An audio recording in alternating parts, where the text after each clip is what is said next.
Bangkit TV KPM.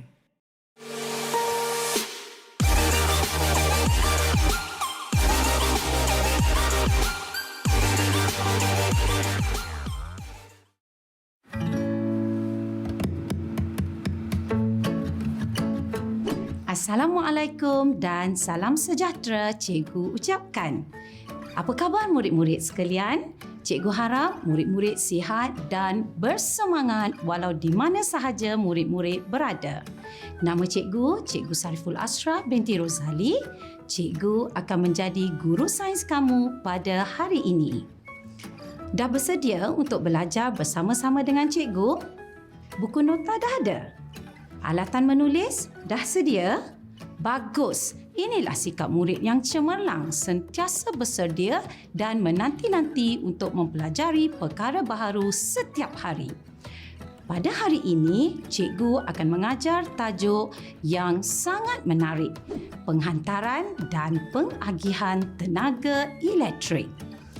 Apakah yang murid-murid perlu kuasai daripada tajuk hari ini? Pertama, murid-murid perlu dapat menjelaskan dengan urutan yang betul komponen-komponen yang terlibat dalam sistem penghantaran dan pengagihan tenaga elektrik. Seterusnya, murid-murid perlu menerangkan sistem pendawaian elektrik yang digunakan di rumah termasuk penggunaan palam 2 pin dan palam 3 pin. Dan yang terakhir, murid-murid perlu mengenal pasti komponen keselamatan yang digunakan dalam sistem pendawaian di rumah. Ini termasuklah fuse, dawai bumi, pemutus litar dan juga suis. Pernahkah murid-murid melihat struktur dan objek-objek yang ditunjukkan dalam paparan? Untuk pengetahuan murid-murid, kesemua objek ini terlibat dalam sistem penghantaran dan pengagihan tenaga elektrik. Dan pada hari ini, kita akan mengenali setiap objek ini dengan lebih mendalam satu persatu. Dalam kelas sebelum ini, murid-murid sudah diajar dan dah melihat bagaimana tenaga elektrik dijana. Betul kan? Masih ingat lagi? Dari stesen jana kuasa, tenaga elektrik itu perlu dihantar dan diagihkan ke kawasan-kawasan yang memerlukan, termasuklah rumah dan sekolah kita. Bagaimana proses penghantaran dan pengagihan ini dilaksanakan? Nak tahu? Tumpukan sepenuh perhatian kepada apa yang bakal cikgu kongsikan hari ini. Dah sedia ke? Pastikan murid-murid mencatat nota-nota dan fakta yang penting ya. Jangan hanya mendengar. Sistem penghantaran dan pengagihan tenaga elektrik terbahagi kepada dua bahagian. Ingat, catatkan dua bahagian yang terlibat. Pertama, sistem penghantaran dan yang kedua, sistem pengagihan. Sistem penghantaran terdiri daripada stesen jana kuasa, stesen transformer injak naik, rangkaian grid nasional dan lapangan suis. Manakala, sistem pengagihan pula melibatkan pencawang masuk utama, pencawang bahagian dan transformer injak turun. Ada tak semua dalam catatan murid-murid? Pastikan ditulis ya. Okey, dalam masa 5 saat, perhatikan paparan. Cikgu mahu murid-murid kenal pasti kedua-dua bahagian yang cikgu sebutkan tadi. Boleh lihat tak? Okey, dah nampak? Itu dia. Sistem penghantaran cikgu asingkan di dalam petak berwarna merah. Manakala sistem pengagihan pula cikgu letakkan dalam petak berwarna jingga. Nampak perbezaan kedua-dua sistem itu? Bagus. Untuk makluman murid-murid, tenaga elektrik dihantar dalam voltan yang sangat tinggi namun kecil nilai arusnya. Voltan yang tinggi arus yang kecil. Kenapa begitu? Ada yang boleh fikirkan tak? Penting fakta ini ya. Tuliskan. Tujuannya adalah bagi mengurangkan kehilangan tenaga dalam bentuk tenaga haba ke persekitaran akibat rintangan yang terdapat dalam kabel elektrik. Mari kita lihat perjalanan tenaga elektrik bermula dari stesen jana kuasa sehingga tenaga itu sampai ke rumah kita. Jom. Kita mula dengan stesen jana kuasa. Meskipun nilai voltan tenaga elektrik yang terhasil adalah tinggi iaitu sebanyak 11,000 volt, namun jumlah ini masih terlalu kecil untuk menampung keperluan kawasan yang besar dan ramai penduduk. Oleh itu, nilai voltan arus elektrik yang terhasil ini perlu ditingkatkan. Ini juga dah dipelajari sebelum ini. Apa yang kita guna untuk tingkatkan nilai voltan arus ulang-alik? Boleh? Ingat lagi? Pandai. Kita perlukan transformer injak naik. Di stesen transformer injak naik ini, nilai voltan yang dihasilkan di stesen jana kuasa akan dinaikkan dari 11,000 volt kepada sama ada 132,000 volt, 275,000 volt atau ada stesen transformer yang menaikkan nilai voltan sehingga 500,000 volt. Banyak tu. Setelah nilai voltan arus ulang-alik dinaikkan, arus elektrik ini akan dialirkan pula melalui satu rangkaian kabel penghantaran yang dikenali sebagai rangkaian grid nasional. Cikgu percaya ramai murid pernah melihat struktur ini. Biasa dilihat di sepanjang lebuh raya dan juga kawasan berbukit.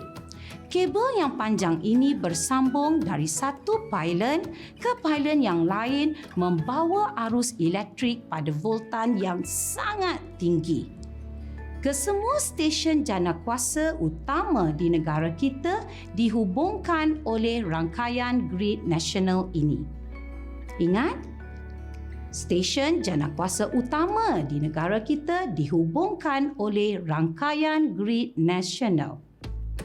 Apa kelebihan adanya satu rangkaian yang begitu luas sebegini?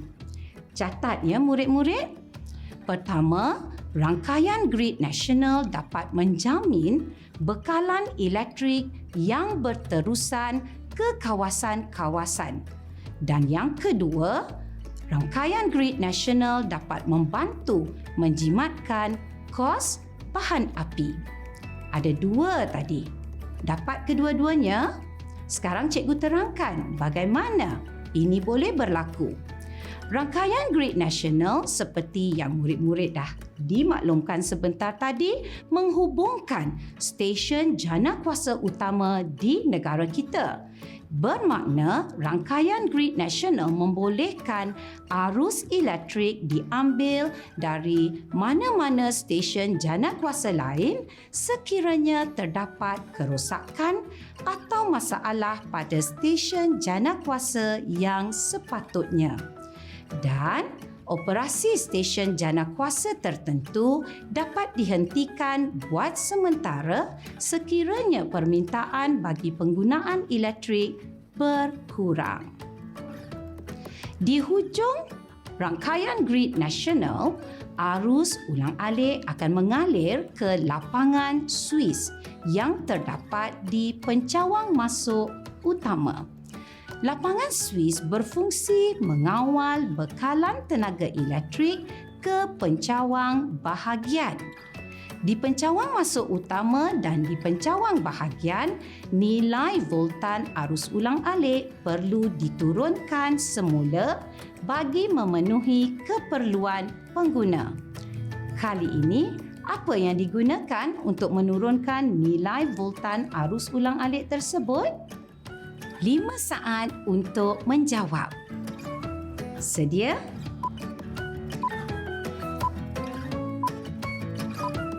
Betul. Transformer injak turun. Nilai voltan akan diturunkan kepada 33 kV bagi memenuhi keperluan kawasan industri berat. 11,000 volt bagi kawasan industri ringan, 415 volt bagi hospital, bangunan pejabat dan pusat membeli belah dan 240 volt bagi rumah kediaman. Boleh faham ke setakat ni murid-murid? Betul? Okey, mari kita lihat sekali lagi rajah lengkap sistem penghantaran dan pengagihan tenaga elektrik. Nampak? Bermula dari stesen jana kuasa sehingga tenaga itu sampai ke rumah kita. Senang kan? Kita dah lihat bagaimana tenaga elektrik sampai ke rumah kita. Sekarang, bagaimana pula tenaga itu masuk ke rumah kita dan sedia untuk digunakan? Satu lagi ilmu baru yang murid-murid akan pelajari hari ini. Sudah bersedia? Sebelum itu, bagaimanakah murid-murid menghidupkan lampu dan kipas? Bagaimana pula dengan pengecas telefon bimbit dan seterika elektrik? Ya, hanya dengan memetik suis yang ada di dinding. Betul? Senang sangat. Tetapi bagaimanakah dengan hanya memetik suis, semua peralatan elektrik ini dapat berfungsi seperti yang kita mahu? Apa yang membawa arus masuk ke dalam peralatan tersebut? Begini murid-murid, dengar betul-betul dan jangan lupa buat catatan juga. Sumber bekalan utama elektrik ke rumah kita disebut sesalur. Tenaga elektrik diterima dari pencawang bahagian melalui kabel bekalan sesalur. Ingat, untuk sampai ke rumah kita, tenaga itu datang dari pencawang bahagian. Rumah kita menerima arus ulang-alik kebiasaannya pada nilai voltan 240 volt.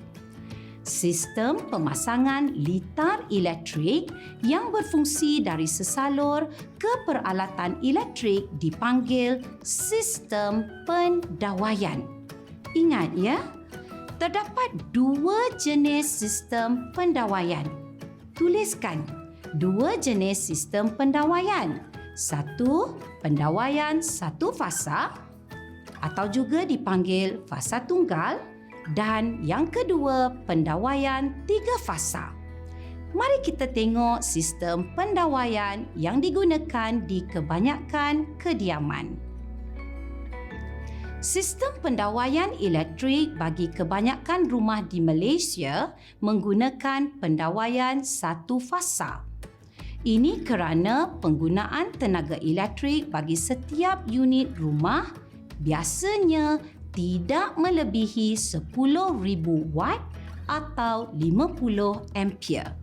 Tetapi sekiranya penggunaan tenaga elektrik di sesebuah rumah itu melebihi 10,000 watt atau 50 ampere, seperti rumah yang besar, bilik yang banyak, pendawaian tiga fasa perlu digunakan.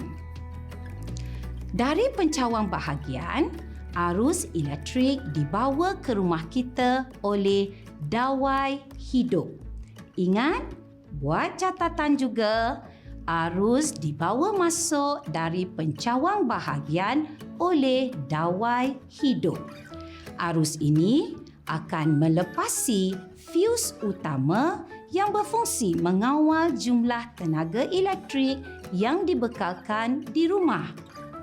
Komponen pertama, fuse utama.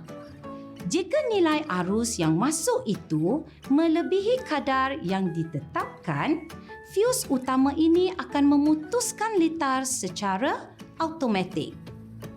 Setelah melepasi fuse utama, Arus seterusnya akan melepasi meter elektrik yang berfungsi menyukat jumlah unit tenaga elektrik yang digunakan. Bacaan meter ini diperlukan semasa syarikat pembekal tenaga mengeluarkan bil untuk dibayar oleh pengguna. Okey. Kalau murid-murid perasan, cikgu dah sebutkan dua komponen yang dilalui oleh arus, fuse utama dan meter elektrik. Ingat, kedua-dua komponen ini terletak di luar rumah kita tau. Arus belum pun lagi masuk ke dalam rumah kita.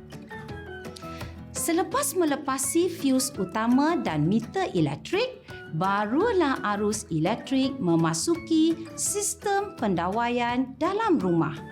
Pernahkah murid-murid lihat objek seperti di paparan? Ini adalah kotak fuse dan di dalam kotak fuse terdapat 3 komponen utama. Pertama, suis utama yang mengawal pengaliran arus bagi semua litar di dalam rumah. Ini bermakna jika cikgu matikan suis utama di dalam kotak fuse rumah cikgu, semua peralatan elektrik dan suis di dalam rumah cikgu tak akan berfungsi kerana aliran arus sudah diputuskan. Seterusnya adalah pemutus litar. Pemutus litar di dalam kotak fuse ada 2 jenis. Satu, pemutus litar ELCB, Earth Leakage Circuit Breaker, yang akan memutuskan litar apabila arus berlebihan melaluinya. Dan satu lagi adalah pemutus litar MCB, iaitu Miniature Circuit Breaker, yang berfungsi mengasingkan litar akhir ke bahagian lain peralatan elektrik. Sangat penting bagi kedua-dua pemutus litar ini. Sekiranya terdapat sebarang arus bocor dalam sistem pendawaian di rumah kita, arus bocor ini akan dibawa ke bumi oleh satu dawai lain yang dipanggil dawai bumi. Murid-murid dapat tak catatkan kesemua tu? Boleh? Okey, yang terakhir, arus yang dibawa masuk tadi akan dibawa semula ke pencawang bahagian oleh dawai neutral. Begitulah sistem pendawaian di rumah kita. Boleh murid-murid sebutkan semula satu persatu mengikut turutan bermula dari pencawang bahagian. Boleh rujuk pada catatan yang murid-murid dah buat tadi. Boleh terus semak. Boleh? Sama-sama ya. Okey, bermula dari pencawang bahagian. Arus ulang-alik dibawa ke rumah oleh dawai hidup. Bagus. Kemudian, fuse utama. Seterusnya, meter elektrik, suis utama yang terdapat di dalam kotak fuse, pemutus litar ELCB, pemutus litar MCB, litar kuasa dan kembali semula ke pencawang bahagian melalui dawai neutral. Pandai! Murid-murid, biasa kan dengan 2 alat ini? Ini adalah palam 2 pin. Ini pula palam 3 pin. Di rumah, kita dapat lihat ada peralatan elektrik yang menggunakan palam 2 pin dan ada juga yang menggunakan palam 3 pin. Tahukah murid-murid, negara yang berbeza mempunyai struktur binaan palam 3 pin dan palam 2 pin yang berbeza? Bagi murid-murid yang biasa keluar negara, murid-murid pasti tahu bila kita keluar melancong, kita biasa membawa alat atau kita panggil palam pengubah suai yang biasa dipanggil adapter bersama-sama. Dah tahu kenapa sekarang? Supaya kita masih boleh menggunakan peralatan yang kita bawa dari negara kita. Berbanding dengan palam 2 pin, palam 3 pin mempunyai satu dawai tambahan, iaitu dawai bumi. Sekarang, mari kita lihat struktur binaan palam 3 pin dengan lebih jelas. Pemasangan dawai hidup, dawai neutral dan dawai bumi dalam palam 3 pin mesti mengikut kod warna antarabangsa bagi menjamin keselamatan penggunaan elektrik. Kita dapat lihat dawai hidup yang berwarna perang dipasang di sebelah fuse. Bertentangan dengan dawai hidup adalah dawai neutral dengan warna biru. Dawai yang ketiga pula adalah dawai bumi dengan warna belang kuning dan hijau. Ingat tak cikgu ada sebutkan tentang fuse dan fungsinya di awal pembelajaran tadi? Dua jenis fuse yang biasa digunakan adalah fuse cartridge dan fuse wire boleh ganti. Sempat disalin? Bagus. Fuse berperanan untuk menghalang peralatan elektrik daripada menerima arus yang berlebihan yang dapat menyebabkan berlakunya litar pintas. Di dalam keadaan arus berlebihan, wire halus di dalam fuse akan menjadi panas dan melebur sekaligus memutuskan aliran arus daripada memasuki peralatan elektrik kita. Terdapat fuse dengan nilai yang pelbagai dan nilai fuse ini perlu disesuaikan mengikut nilai arus yang memasuki sesuatu peralatan elektrik. Apa maksud nilai fuse? Nilai fuse adalah nilai maksimum arus yang dapat mengalir melalui fuse tanpa menyebabkan wayarnya melebur. Sebagai contoh, wire fuse 10 ampere membenarkan arus maksimum 10 ampere untuk mengalir melaluinya. Jika lebih, wire halus di dalam fuse itu akan melebur. Sekiranya berlaku pengaliran arus melebihi 10 ampere melalui wire fuse tersebut, wayarnya akan melebur dan litar akan diputuskan. Fuse yang digunakan dalam palam sepatutnya mempunyai nilai yang lebih tinggi sedikit daripada arus maksimum yang melalui litar tersebut. Contohnya, jika arus maksimum yang digunakan oleh sebuah pemanas air elektrik ialah 10 ampere, maka nilai fuse yang sesuai untuk digunakan dalam palam ialah 13 ampere. Selain fuse dan pemutus litar, suis dan pengalir kilat juga merupakan komponen keselamatan dalam sistem pendawaian di rumah. Murid-murid dah belajar tentang pengalir kilat semasa di tingkatan 2. Cuba rujuk dan ingat semula ya. Semasa menggunakan peralatan elektrik, murid-murid perlu meletakkan keselamatan sebagai perkara utama. Penyambungan banyak palam pada satu soket contohnya sangat berbahaya. Jangan jadikan ini sebagai amalan kita. Jangan sesekali menyentuh suis dengan tangan yang basah dan pastikan juga murid-murid tidak menggunakan peralatan dengan penebat wayar yang sudah rosak sebegini.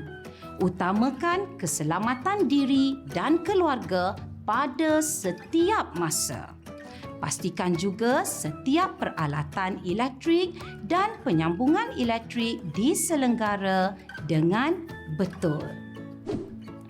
Sebagai menguji kefahaman murid-murid mengenai pembelajaran kita, mari kita jawab beberapa soalan. Bersedia? Soalan pertama, berapakah nilai voltan sesalur yang dibekalkan ke kebanyakan rumah kediaman? Masih ingat? Cuba tengok nota. 5 saat untuk menjawab. Apa jawapannya? Betul. Kebanyakan rumah kediaman di Malaysia menerima tenaga elektrik dengan nilai voltan sebanyak 240 volt. Soalan kedua, lihat paparan dan suaikan jenis-jenis dawai berikut kepada fungsinya.